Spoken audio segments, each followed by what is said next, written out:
200 level. Mike Carpenter in the basement on a rainy Sunday as we get ready for Bears football. I just went for a very rainy run, and things are just so much better after an Illini win. If you recall how we felt, what would have been 8 days ago after that loss at Indiana. And while we have a lot to talk about this Virginia game, and not all of it is good, for the most part, the big takeaway I have is, yes, this team could actually end up being okay. I don't know what the final record will be. I think that Indiana loss could still loom large, and I don't want to jump the gun on this idea that we might compete for the Big Ten West. As bad as the Big Ten West looks, don't forget this team is in many ways still pretty messy. But there are some constants. One of them is the defense. We figured coming into this season that the Illini defense would be good, and it has been good. In fact, you could say it's been very good. Even the Indiana game, giving up that late touchdown, what more could they have done? I mean, I honestly think the defense played about as good as you could expect for the first road game of the season. They did not lose you that game, despite that being a game-winning score for Indiana. This has been something you can trace back to game 4 or 5 last year, or whatever came after the Wisconsin game. That was ultimately the turning point, where this defense turned from not so good into pretty darn good. So you have that. You can keep that in your back pocket. The run game is good as well. So you can keep that in your back pocket as well. Chase Brown is a star, and it was good to see Reggie Love get some good carries yesterday. Chase Hayden got in there as well. You're seeing an offense that I think can ultimately be pretty good if they get out of their own way. I know Jeremy wrote an article about that, and did not get a chance to read it other than the headline, but I think the headline says a lot of what you need to know. This is an offense that is showing signs, but for whatever reason continues to kind of step on itself, if that's a term you could use. I don't know. It's a Sunday morning. I'm still kind of coming to. All that, coupled with another beautiful day at the stadium, or the tailgate lots, at least for me. I did not go in. And you're 2-1, and you are on the verge of being 3-1, which is what I expected, and at least what I hoped they would be if they were going to have a decent season. So that is all right there for you, despite the Indiana loss. What sucks is that you should be 3-0. Indiana did win yesterday against Idaho at home. They scored 23 points in the third quarter. They were trailing at halftime, and I thought, oh, God, Indiana still stinks. And they still might very well stink. But this Illinois team, I don't think, stinks. And that's what made the Indiana game frustrating, and that's what made the 4 turnovers yesterday.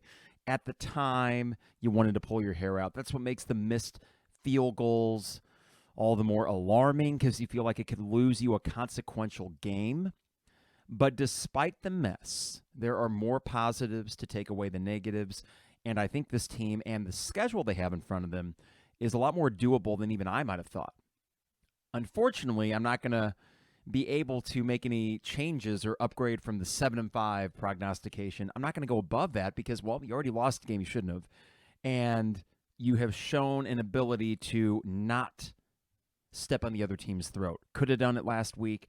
Could have done it more so yesterday, but the defense was so good it didn't even matter. I don't know how good Virginia is. Virginia might stink. I mean, they get rid of, well, I don't know if they got rid of, but Bronco Mendenhall, apparently, I thought he got fired. He left on his own accord. At least that's what they said on the broadcast yesterday. And we saw last year, Bronco Mendenhall was a solid football coach, probably a good football coach, not great. And he ran a program that made bowl games more often than not. Whoever this Elliott guy is, not to judge a book by its cover, but he just looks like a dude. There was nothing about him that was particularly authoritative. And as the game went on, you see him on the sidelines, it just looked pretty haphazard. So if I'm a Virginia fan, I'm kind of freaking out about the prospects of what life will be like under this new coach. And this is just another example of how you can't just go and hire a coordinator from a successful coach and figure that it's going to work. How often does it? This guy, I guess, was under Dabo, or is it Dabo? Why do I always screw that up? Dabo? Who cares? At Clemson. And that was the thought process. Let's just hire him, and we're going to be Clemson in a few years. It never works, or at least it doesn't ever seem to work. So Virginia might just be straight up bad, but you made them look bad, and that's what I think is the most impressive. I'm going to get to the stats here in a bit, but there are some that are just purely dominant in a way that you would dominate a Wyoming, and you did against Wyoming. I thought that this game you would need to hold them to 24 points to win. Well, not even close. 3. did not even sniff the end zone. They got maybe in the red zone once, twice. You held them that field goal that one time. Just remarkable stuff from the defense. And it's gotten to the point where I'm actually just excited for, even if we go 3 and out on offense, I'm seeing a defense that just flies around out there. And that is fun. I forgot what it's like to have a defense that you really genuinely look forward to watching. Last year's defense showed signs of that. This year's defense looks to be an improvement. And I think we all hope that they would continue what they were doing last year, but you also recognize that Kirby Joseph, Owen Carney, Isaiah Gay, I'm missing another name, Tolson, linebacker. You knew that you were losing veteran pieces, some really good pieces, and you just hope that you were as good. Well, I think you're going to be better. If the early returns or anything, you're going to be better because the secondary is out of this world good. My God, they're flying around. They're in every passing lane. And the pick sixes and all that, they will come. They will come. There were a few interceptions they could add yesterday. And the defensive line. The defensive line is really starting to come around. I recognize that Virginia had 5 freshman offensive linemen, or I should say 5 brand new offensive linemen, and that makes a huge difference. But the defensive line was all over the place yesterday. Very impressive, and especially the rushing defense. Virginia went nowhere with that. I don't know. I'm feeling pretty good about this team, but still recognizing that there will be another blip, maybe 2 along the way. So what does that mean for a final record? I don't know. But this team needs to go to a bowl game. They are too good to not go to a bowl game. And anything less than a bowl game, I think we can say after the first 3 games, anything less than a bowl game means that you shot yourself in the foot. Maybe bad coaching, though I haven't seen a ton of that thus far. It would be a disappointment, however that would shake out. I think you're making a bowl game, though, and one of our sponsors does as well, which reminds me, we need to get to our sponsors before we get into the Twitch thread. Good morning for all of my Brunch Club members here on the 200 level Twitch Club, Twitch thread, Twitch feed, whichever. The 200 level is brought to you by DP Dough, online at dpdough.com for all the best deals and prices, dpdough.com. They deliver anywhere in Champaign-Urbana. On this Sunday where you're watching NFL football and looking to stay dry, why not order DP Dough, and they can bring a piping hot calzone to your doorstep. That is dpdough.com. Also, Rector Construction online at rectorconstruction.com for all your home exterior projects. These guys are the goods. Great customer service, expert craftsmanship, and also really good citizens. Does that matter? Sure it does. I'm a townie in Champaign-Urbana. These guys have been giving back to the community since they got started. The good guys at Rector Construction, that's rectorconstruction.com. Dogtown Heating, Air, and Plumbing, they are the sponsor that also believes, maybe the others do as well, that Illinois will make a bowl game this year. I agree. If you give them a call today, they'll give you 6% off your furnace check, and it is time to do that. If you noticed, the forecast for tomorrow, 61 degrees. It's going to be a cool morning. Those cool mornings are going to get even cooler, and you want to make sure the furnace is working before we get into November and December. So Dogtown Heating, Air, and Plumbing, based out of Paxton, serves all of East Central Illinois. Dogtown Heating, Air, and Plumbing. And finally, State Farm agent Brian Hansen, online at brianismyguy.com. Great State Farm prices, as you would expect, but Brian and his staff, just the communication is off the charts. Got a new car a week and a half ago. I got a temporary insurance card 3 minutes after I emailed him. That is just one anecdotal way to show you that Brian is on top of his stuff. So when I say Brian is my guy, I can actually vouch for it. It's been a couple years, 2 years plus we've been working with him, and we've been lucky to have him representing us for homeowners and auto insurance. They do it all at State Farm, including Brian and his great staff at brianismyguy.com. Illini Inquirer and the Champagne Showers Podcast Network partners with the 200 level. All right, so here's the scene. I'm coming to after a rainy run, so sorry, I'm kind of gathering my bearings. I hope that I'm not stumbling over my words too much. I got the big screen TV that I took into the lots yesterday. I had turned the brightness way up, so I'm getting it back down to a reasonable level. I have Twitch currently on my big screen, and I have a bunch of things to get through on my computer about yesterday's game. Wanted to hit up the Twitch thread real quick, though. From Illini Lion, the Indiana loss is tough for winning the division, but the division looks so bad that 6-3, possibly even 5-4 in conference could get you to Indy. This is something to think about. Let's do the Dare to Dream thing. We can get that out of the way. realistically speaking, Illinois is not going to win the Big Ten West, realistically speaking. But it's not the craziest thing to mention when you look at what happened yesterday. Now, we could take yesterday and just say, well, Wisconsin lost kind of a weird game at home against Washington State, and I'm still putting money on them to win the division. That's just what they do. Annoying as it is, I could see Wisconsin going, like you said, line 6-3, because they haven't lost a Big Ten game yet, and they will figure things out in their usual boring Wisconsin way. I hope one day to be as boringly efficient as Wisconsin. Potentially even 5-4. That might be a stretch, but it's not impossible.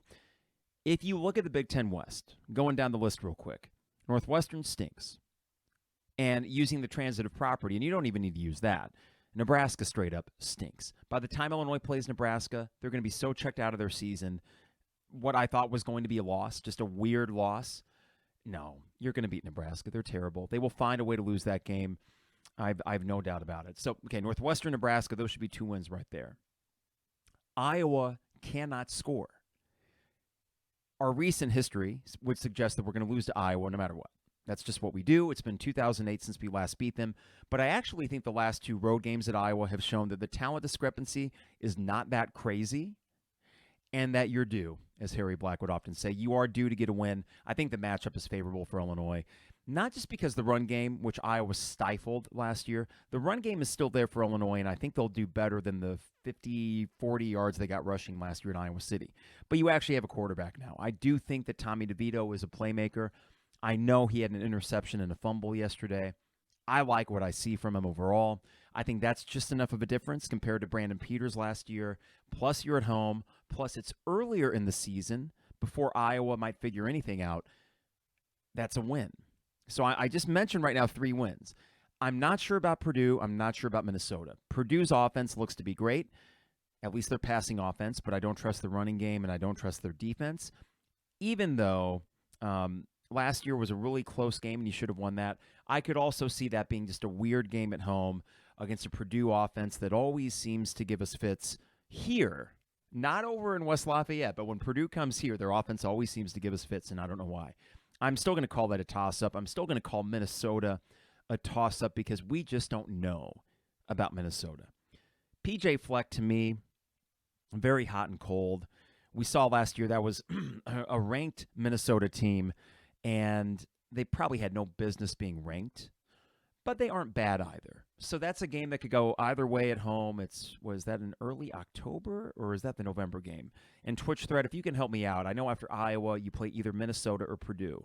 I think it's Minnesota on October 12th. I call that a toss-up along with Purdue. Though I was saying to friends at the tailgate yesterday, what if it just turns out that this Illinois team is actually really good at home? What if that's the case? You got 7 home games. Now, are you going to win out? I don't know about that. You have Michigan State. They still look pretty good. And you're probably going to lose one other there, but I don't know. I could see this team going 5-2 at home. I really could. 6-1 maybe isn't crazy. So there we go, Chief Oski. October 15th, after the Iowa game, Iowa, Minnesota at home. You could win both. 1-1 would probably still be okay, though. Who else am I missing in the Big Ten West? Iowa can't score. Minnesota maybe. Purdue maybe. Wisconsin maybe. I don't know. It's a whole lot of nothing, guys. I don't know if there's a legitimate top 25 team in the Big Ten West. So that is a window of opportunity for Illinois. And at 6-3, like you said, am I lying? Sure. I could see that happening. The thing that sucks is you already got 0-1.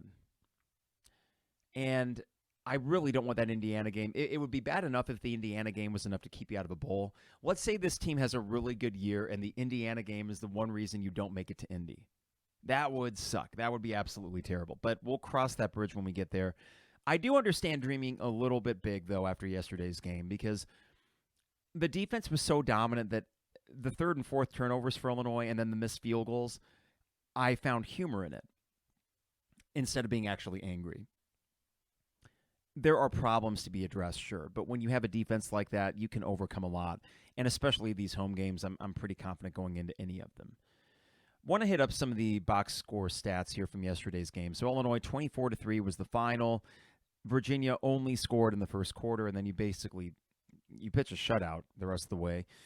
Third down efficiency is where this game, I think, everything you need to know was right here. And as the game was unfolding, it felt like this, and then you see the stat, and it's mind-blowing. Third down efficiency, Virginia 0 for 16. 0 for 16 on third down, that's insane. That's what you do against a Southern Illinois. No offense to Lukey fans if there's any listening. That's what a Power 5 team does to an FCS team. This would have been something I would have been happy to see against no matter how lowly the opponent. If you do that against Chattanooga, I'd still be impressed. It was Virginia, a team that put up 500 yards and 42 points on you last year, and you did that? Yeah, they were 1 for 4, fourth down efficiency. They were desperate. They had to go for it on fourth downs. They got one of them. Big deal. Illinois, third down efficiency, 5 for 14. That needs to be around 50%. That's not good enough. But we saw in the first two games, they were around 50% with third down. And if they can hover around there offensively and make it difficult for the opposing offense to get their own first down conversions, I feel pretty good going 7-5. Total yardage. Basically, you outgained them 2-1, 394 to 222.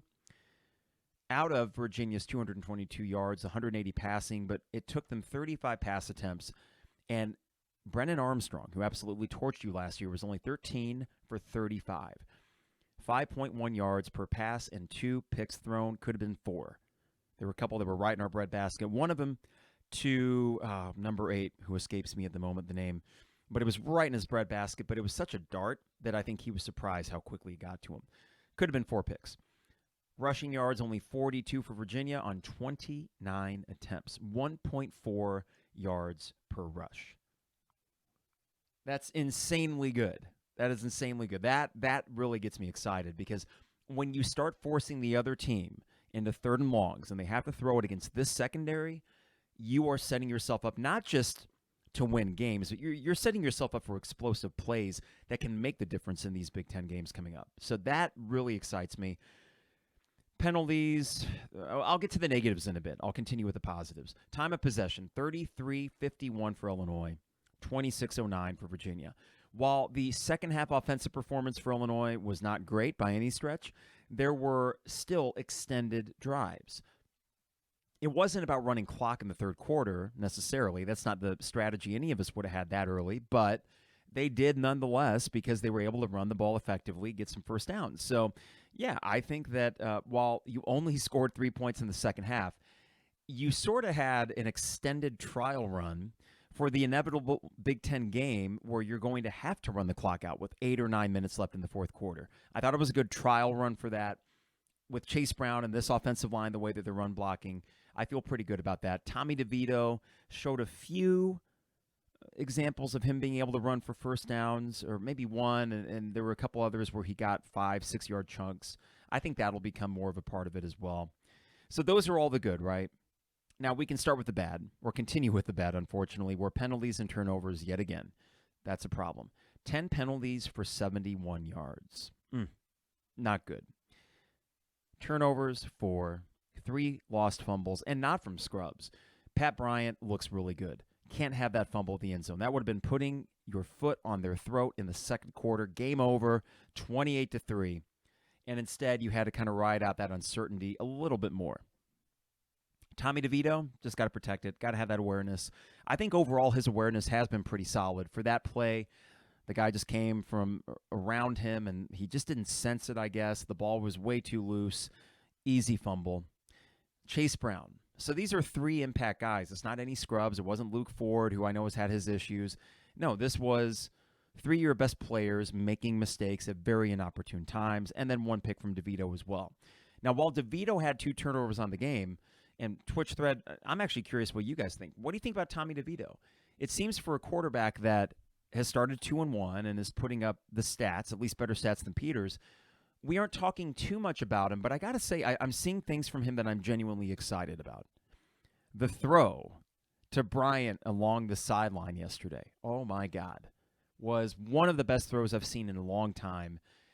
Was that quite a touchdown? I think you got down to the 1. It was the end of the first quarter, and then you punched it in with a really nice play action, tight end touchdown in the back of the end zone. But God dang, that 39, 40-yarder, I think, on the sidelines was beautiful. Now, I was mentioning turnovers. Mojo Jojo, I like the name, says turnovers can be cleaned up, right? you'd hate to think that you have a top-level defense and the best running back in the Big Ten, but all of a sudden you have this turnover-prone team that has terrible special teams. That mojo jojo leads me to my final concern. Hugh Robertson was fine yesterday, I thought. There were a couple rugby punts that looked all right. He's okay. I'm not too worried about the punting game, though you hope that he doesn't have a muff punt at the worst time. Or not a muff punt, whatever you'd call that. Not squib. The name escapes me. A muff is for the returner, the kick that goes off the side of the foot for 10 yards. We can't have that in a crucial moment.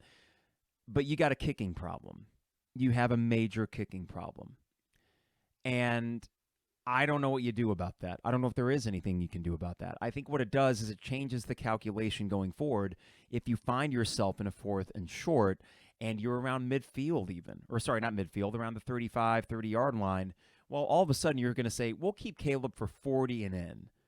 But if it really comes down to it, we're going to go for it if it's any borderline kind of thing. I think even 4th and 1s as you get in the red zone, which I think the numbers would tell you go for it anyways. But now you start doing that instead of the sure 3 points because, unfortunately, I don't think there's such thing as a sure 3 points with this kicking game. And that's a shame because, Caleb Griffin, decent kicker out of high school, I'm pretty sure, maybe a 3-star kid. I'm not sure how you rate kickers or not, but he's been in the program for a while. I thought, actually, that he was going to be fine. Not great, not in the tradition of the Jason Ritas and the Pete Christophilakis, well, there's a name for you, John Gockmans, Neil Rackers, and then most recently McCourt. I didn't expect that, but I didn't expect it to be a concern that, oh, God, in a close game, if you're down by 1 or 2 points and you need a game-winning field goal, doesn't matter if it's 35 yards or not, do you trust him to make it? And unfortunately, I don't, and I don't think the coaching staff probably does either. So that will change the equation going forward, and I'm okay with that.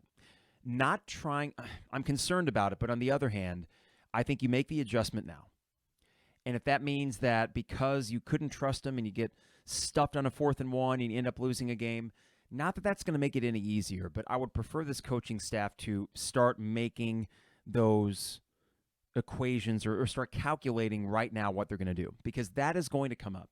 It's going to come up in maybe even the Iowa game. Let's say it's an ugly 14-13 affair, and you just need that one field goal to win it, and you're facing a 4th and 1 on the Iowa 25.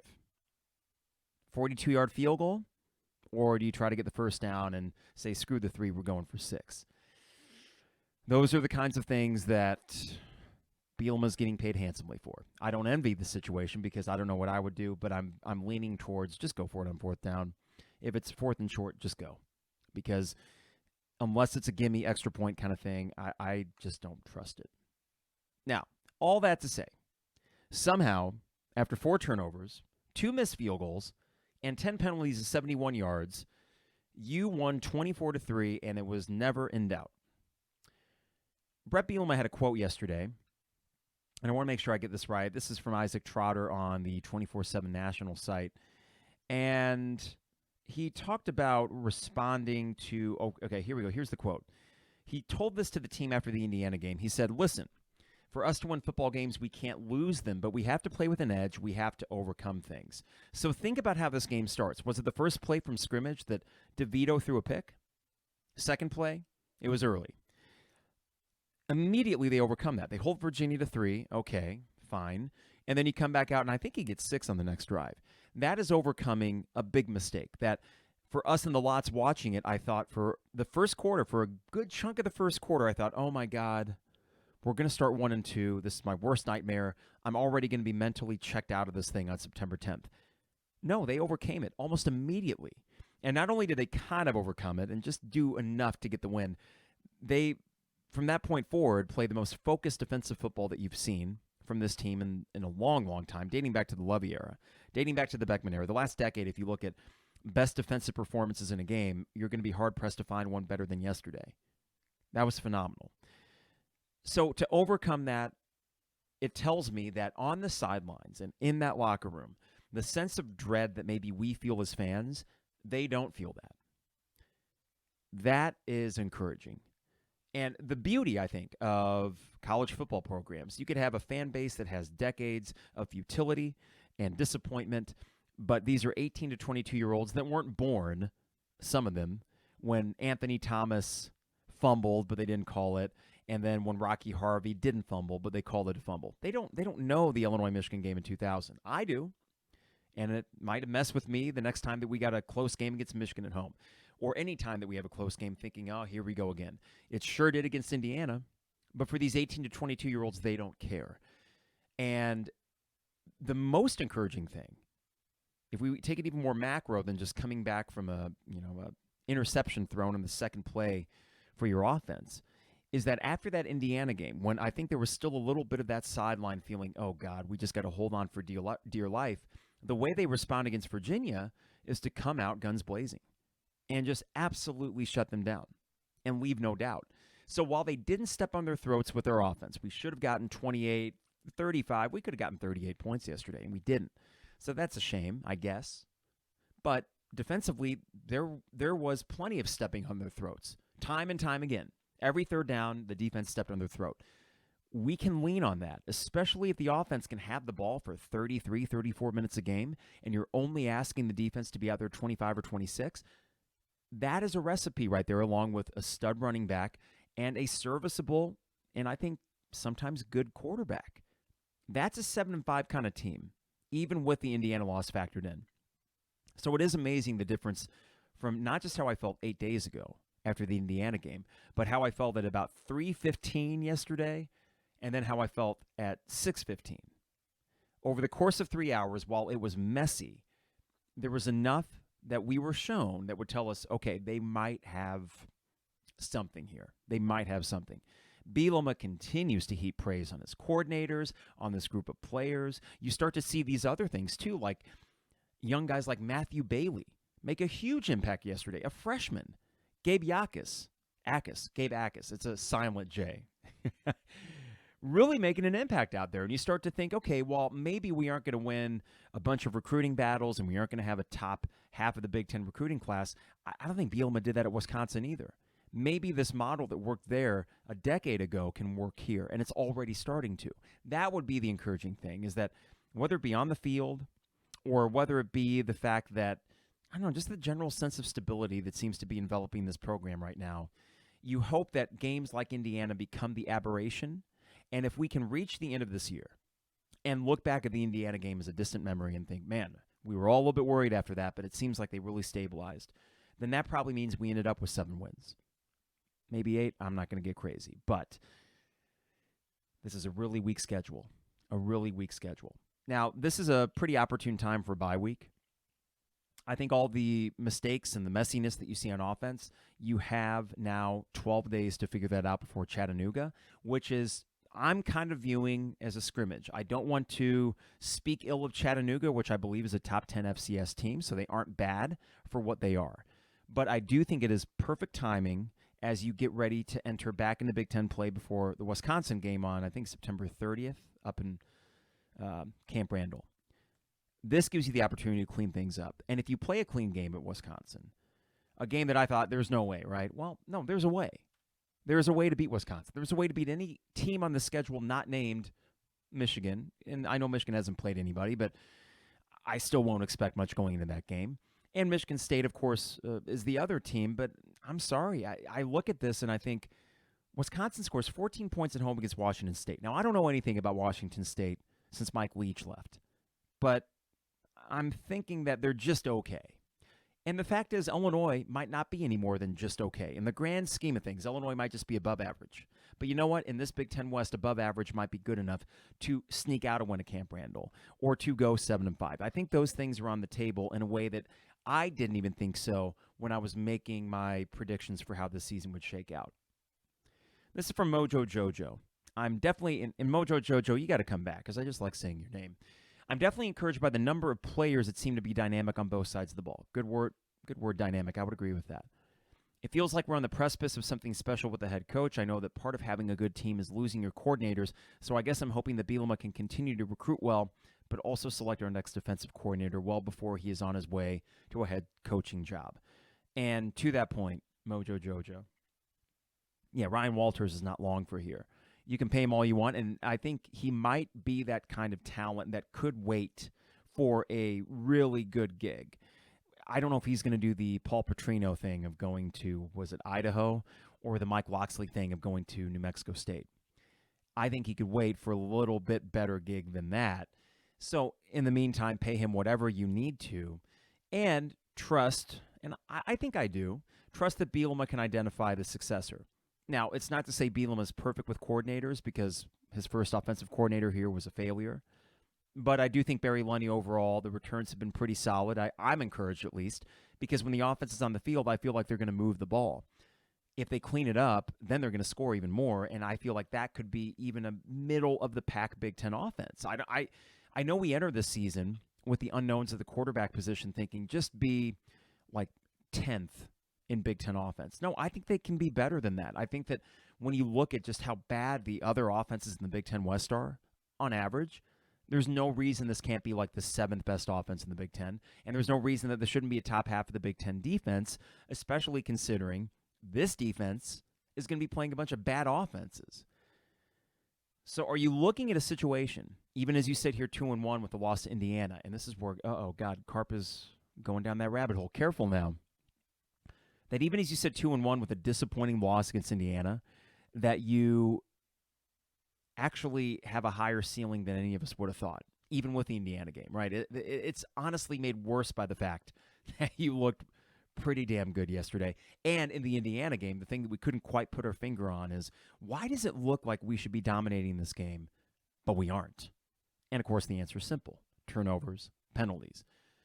So you figure that out, then I don't know what the ceiling is if you figure that out.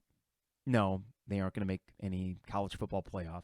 But the idea of an 8-win season, if they clean things up on offense, while I would only maybe put I'd put less than 10% odds on that. At the beginning of the season, I would have put even less than that. Which is to say, you kind of adjust expectations the more you see something, the more you understand something. And it seems like there is more talent-wise on this team than we even thought. This might have something to do with the fact that in August, when they're running camp, the media is not really allowed in, and anything that we learn is basically nuggets and quotes from the coaching staff. And they play things pretty close to the best. But now that you're starting to see things in action, and even seeing true freshmen like Bailey and Akis make an impact, not only might the veterans be better than we thought, but maybe these recruits they're bringing in, they're identifying guys that can keep this thing rolling. I had this notion that after this year, you're going to lose so much that the third Bielema year might be bad. But you might be able to stem that tide with JUCO and transfer portal stuff and the occasional true freshman that knows how to play. So I don't want to jump the gun to year 3 because I actually think year 2 can still be fun and entertaining. And 2 of the 3 games have been just that. The competition will get better. I just don't think it will get exponentially better like I might have thought beforehand. Chief Oski says, I could see Kane stepping up to D coordinator after Walters departs. Yeah, I could see that too. I would imagine that if he could keep it in-house, he would. Let's talk about the other Big Ten teams because, man, yesterday was great as an Illinois fan because they won, but it was also great because a lot of teams that you don't like lost. And there was some humor to be found in just how weak some of these teams look. I want to start with Northwestern. Now, Duke is 2-0, but Northwestern went down by as many as 21-0 at home. They had a bye week after the Nebraska game, so we can't really talk jet lag or anything like that. And they kind of make a comeback effort, but they lose 31-23. This is Northwestern, a program that prides itself on defense and running the ball. And this tells me that there is a bit of a personality crisis up there. Helinski, their quarterback, who's not bad. He threw 60 passes yesterday. This is Northwestern. 36 for 60. 435 yards, 2 touchdowns, and they still lose. This is a team that can't run the ball like they would like to yet. Not to say they can't figure some things out, and they certainly can't defend like they would like to. Them beating Nebraska, at first I thought, great, Northwestern's going to have one of those 7-8 win seasons. No, they aren't. Because we found out last night just how bad Nebraska is, and I'll get to that in a second. But Northwestern yesterday, disappointing loss at home in front of presumably 5,000 fans. Who knows? Now, I can't say much about that because the attendance was paltry. And if you guys can remind me, I'll try to end the in this pod talking about the game day experience and all that, which on the whole was pretty positive for those that went in the stadium. I was not one of those, but boy, do those overhead shots look pretty paltry at Memorial Stadium. Elsewhere in the Big Ten West, Iowa loses at home to Iowa State. Now, the box score is remarkable because you look at these, and we knew last week the fact that Iowa won 7-3 without scoring a touchdown tells you just how bad the offense is. Brian Ferentz, a little bit of nepotism perhaps. 11 first downs in the game for Iowa. 11. 150 total yards. Total. 92 passing, but most discouraging if you're an Iowa fan. 58 rushing yards, 2.3 yards per attempt. That's bad. Time of possession, they had the ball for 21 minutes. You got to beat Iowa.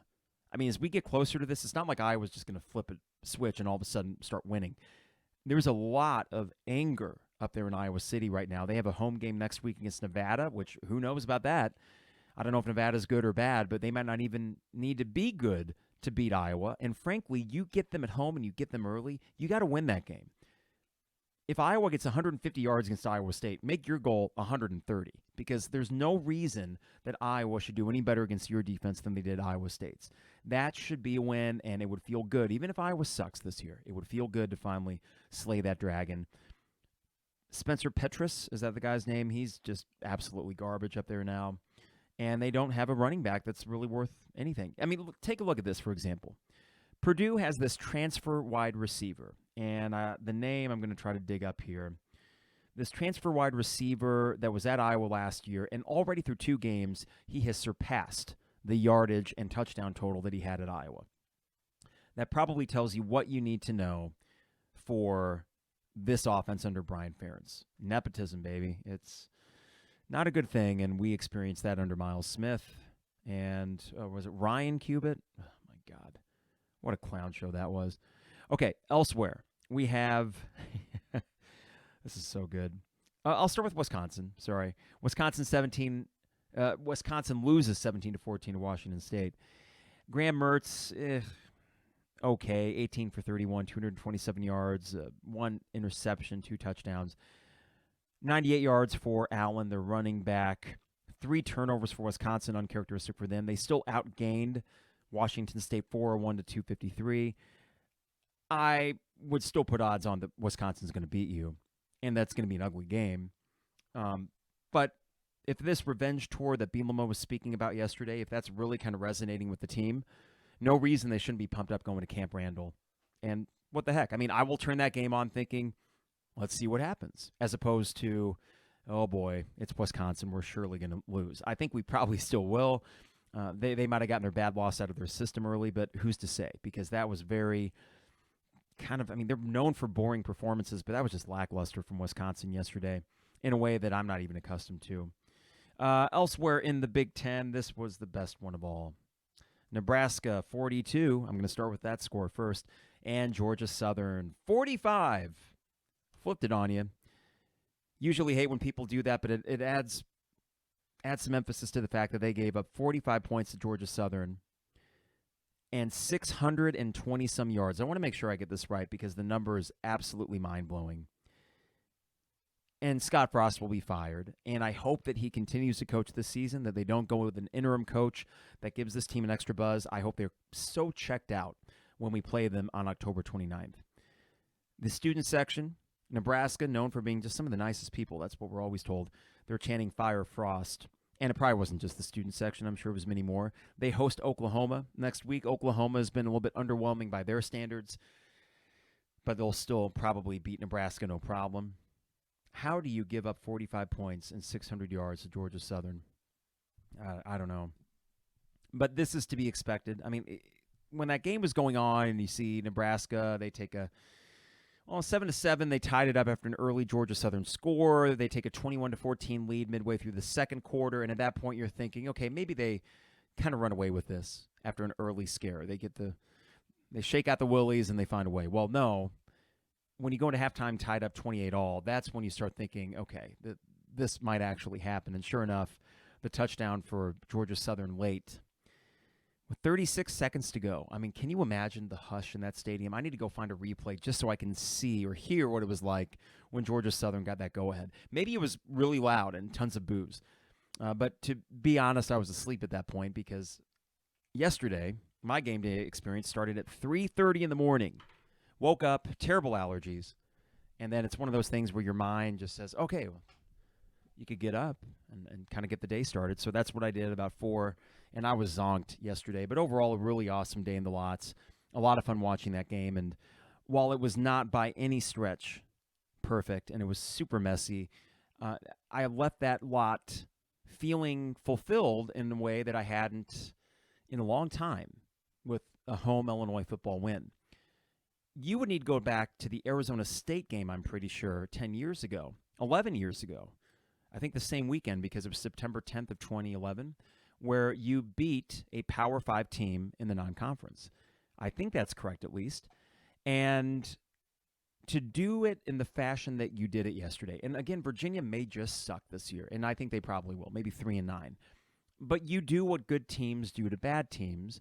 And if you recall last year, Wisconsin came in here, and I think it was 28-3 or 31-3. Maybe it was just 28-0. It's not as if they outscored us by 6 or 7 touchdowns, but it felt hopeless on our end. So imagine being a Virginia fan yesterday watching that game. You would have felt hopeless against that Illinois defense. I don't know the last time Illinois had a unit that was able to do that to somebody. Maybe Vic Koenig had that for a little bit in the tail end of the 2010 and the early part of the 2011 season. That defense is pretty good. The offense, unfortunately, couldn't follow suit. I have more faith in this offense and their ability to distribute the ball to a bunch of receivers and that they have the bell cow running back and Chase Brown. I have more faith that they will figure some things out. And that if they just don't make mistakes, they could have scored 38 points yesterday. They should have won the Indiana game. Get this out of your system early is my hope. Please just get the messiness out of your system and then play complementary ball with your defense, which is you don't need this offense to score 30 points a game. If this offense scores 24, 27 points in a game, I think you're going to win more often than not. And is that doable? Yes, it is. As long as they stop turning the damn ball over and as long as you stop shooting yourselves in the foot with penalties at inopportune times. So that I hope is fixed in the next 12 days. But more to the point, I hope it's fixed within the next few weeks before the Wisconsin game. What is that, 2 weeks? 3 weeks from yesterday is the Wisconsin game. That's time. That is plenty of time to figure it out with a nice little game in between. So overall, optimistic about that. The game day experience for those that went in, my dad went in for the first half through the third quarter, said no problem getting in. Now, of course, you could attribute some of that to the fact that not many people actually went to the game yesterday. I think the tickets sold was 33,000. The turnstile number, I don't even want to know. I don't know if the university will release that because the shots of the east side, which are always a little more spotty anyways, that was bad. And ESPNU kept showing it. They're like, here are our announcers in the press box, and look at behind them. And it's like, no, put like a green screen or something behind them. No, it looked pretty bad. Of course, the ones that are in there are the diehards, and I applaud you if you went in. Good for you. I loved watching it on the big screen TV. When the first quarter went 55 minutes, I thought if I were in that stadium, I would be going nuts right now. I would be just livid. But instead, I was able to be outside, enjoy some carne asada, and some tasty drinks and on a beautiful Saturday. And this actually stood out to me. My dad said that Josh Whitman was on the west side observing this process. I have had a few qualms with Whitman, none of them big. They're all small because I think overall you have a good athletic director here. I really do. I like that he's an Illini guy for starters, but I wouldn't like that as much if he weren't good at his job. I think he is pretty good at his job. The facilities speak for themselves, and it looks like the revenue sports have kind of figured themselves out, or at least there's more stability with football, and then basketball is just, well, it's back where it should be. But with Josh Whitman, that might be interpreted by some as just for show, but I genuinely think he cares. I genuinely think that he probably was embarrassed by what happened week 0 against Wyoming, and he could have been up entertaining and schmoozing with big donors, and I'm sure he did that later. Not to say he didn't, but the presence, it does matter. And it shows that I heard you, my bad, our bad, and we fixed it. I said after that Wyoming game, if they fix it, no harm, no foul. We move on with life, and it's okay. We all make mistakes. And it sounded like, even though they still only had 6 scanners, the big difference is they said, if you got a bag, you go here, and if not, you go through here. And my dad walked right in. So there you go, problem solved. Now, the Iowa game will present some challenges because you will have more people there. If you're 3-2, let's say you beat Chattanooga and lose to Wisconsin, you'll still have a much better showing because it is Iowa. If you beat Wisconsin, I think you make it, I mean, a sellout sounds ludicrous after you maybe had 20,000 people in the stadium yesterday. But Iowa gets the juices flowing again. For a lot of fans that would otherwise stay in the lots, I'm going to go to the Iowa game no matter what. I will be in there. But, again, just something I wanted to mention because from my perspective, I will criticize when I think it is just to do so. And I don't think things are perfect, and I do think there is still a bit of a factor within that DIA that goes back to the Gunther years that always makes me a bit uneasy. It's this sort of unchecked kind of localization of power. It's these people that have been around forever, and I always get a little bit leery about stagnation and not getting new, fresh ideas in there. People that have maybe been around too long, right? I don't know if that makes any sense or not. Whitman, having been someone that has mentioned Gunther as, if not a mentor, someone very important to him, that was the only real hiccup I had with him. Didn't care about the lack of experience. I thought this guy's got the personality and charisma to be a really good athletic director. I just don't want Ron Gunther redux. Well, I don't think that's what he is. I think the fact that he is present and he's out there and he is able to show contrition when necessary, and he is, listen, we see him at the football and basketball games. He's going to the non-revenue sports things. He is a very active AD, and I also like the fact that presumably he's going to be here for a while. And do I trust him? I do. I actually do. And there will be other things that happen where I say, oh, God, great, another letter from Josh Whitman. I shouldn't be so damn cynical about that because they are well written. It's coming from a guy that believes what he says. I don't think it's lawyerese. I really do think he earnestly loves the orange and blue. Yes, there will be moments where I maybe roll my eyes, but on the whole, I got to like what he's done, and I appreciate the fact that he was present yesterday. The fanboy Carp moniker, it's a little bit tongue-in-cheek, but I am a fan, and going to the games at State Farm Center Memorial Stadium, and for the diehard fans out there that experience the same thing, it matters when the athletic department hears your issues, and then they fix them.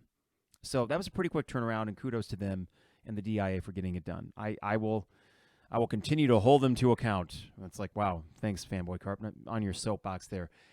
I'll hold them to account when necessary, but I got to give them props when it is due, and it was yesterday for what was overall a much more seamless experience, and that's even with a nationwide digital ticket outage where I thought, oh no, no, terrible timing, but it all worked out, so good for them. And as an Illini fan, I appreciate that. All right, it's time for some NFL football. Is it quite noon? We're getting close. 5 minutes until the Bears kick off against the Niners and what looks to be a rainy start to the football season. I'm excited to just kind of hunker down today, watch football, chill out, play some NCAA football 2007 on my PS2. Thanks to a few people. Chief Oski, I saw you at the lots yesterday, saw a few others that came by and said hi. It's great talking with you guys in person and on what was a feel-good day for Illini sports. We will be back midweek. I got, a rehearsal on Wednesday for the Great Cover-Up. My band's playing the Great Cover-Up Saturday night at the Rose Bowl in Urbana, so maybe Thursday we'll get one going ahead of Week 3 of college football. A bye week for Illinois, but we have plenty to talk about, including we'll do a deep dive into the Illinois basketball schedule. The full thing is out there, including the Big Ten, and some good news and some obstacles that they would have to face in order to win another Big Ten title. For my money, it would be their third in a row, but that's neither here nor there. And whatever else you guys might want to talk about on the Twitch thread. I appreciate you guys joining us on a Sunday morning, but it is time for the NFL. So let's get you out of here before the Bears kick off. And I think, Packers-Vikings this afternoon? All right, before we get out of here, got to thank our sponsors, DP Dough, online at dpdough.com. For all the best deals and prices, dpdough.com. They deliver anywhere in Champaign-Urbana. That's dpdough.com. Rector Construction, online at RECTOR construction.com for all your home exterior projects. Expert craftsmanship and customer service that is second to none. Get a free quote today at rectorconstruction.com. Dogtown Heating, Air, and Plumbing For all your furnace needs as we get into the cooler seasons, 6% off your furnace check if you mention the 200 level when you call Dogtown Heating, Air, and Plumbing. And finally, State Farm agent Brian Hansen online at brianismyguy.com for life, auto, home, business, renters, you name it. Brian is my guy. He can be your guy as well at brianismyguy.com. Illini Inquirer and the Champagne Showers Podcast Network partners with the 200 level. It's time for some NFL football. The Bears might lose by a lot today, but I'm just glad to have it back. In the meantime, stay safe, stay healthy, everybody, and we will talk to you later this week. It is the 200 level.